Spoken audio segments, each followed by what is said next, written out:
Hello, good day, guys. My name is Nick, technical analyst with SuperForex.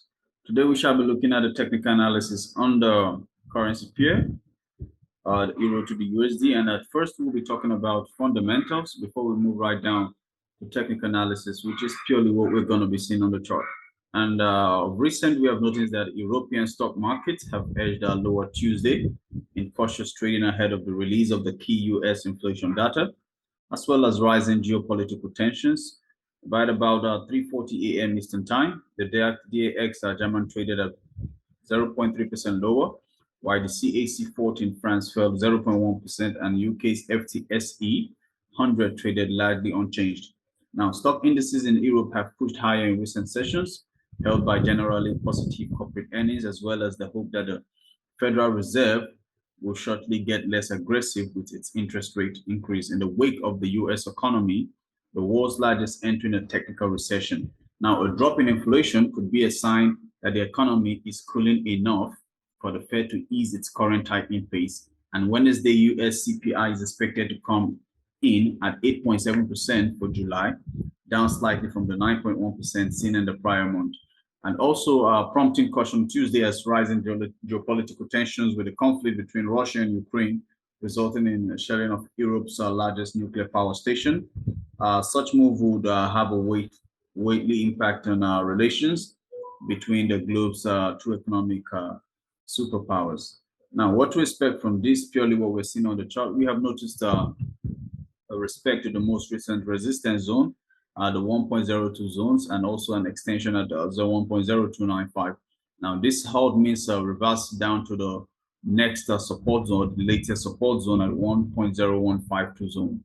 Now, if we're to have this entry at this point, we make our trade run down to this point, which is about 72 pips.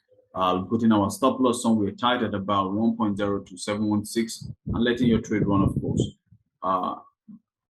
An entry from this point will mean you're having up to 82 pips, 85 pips, and probably an extension to this point at 1.01220 would mean 108 pips from that entry point, which of course is good money. So that's our technical analysis on today's currency pair. Let's move over to the stock markets. Right down to the stock markets.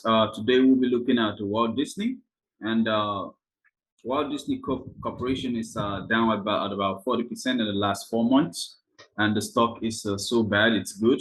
And check out other value stock making moves in the pre-market. You will see that Walt Disney is cheaper than it was in 2019, but it's headed for higher revenues and earnings in the later part of this year. And of course, Intel Corporation, I think it's time to, some longer exposure with called diagonal, and a lot of things are rising up for the stock market with our Walt Disney. So now, what to expect from this? We have noticed two double whammies, one at 109.77 and an extension at 110.94. Now, if we're to take a good look at this, checking out on the 4 hours time frame, we will find out that there has been a dent in that support zone, and it's looking for a reversal to the new zone, to the latest support zone, which is at 104.38. So if we're to make an entry at this point, letting the trade run down to this point, we're looking at nothing less than 42 to 50 pips thereabout from this trade, of course, which is good money. So put in our stop loss somewhere tight at about 112.78, which is 41 pips away from our entry point, leaving a ratio of 60 to 40. We should leave our trades, let it run, and of course, hope for good profits. And that's our technical analysis on today's commodity, Walt Disney. I remain your host, Nick. Bye for now.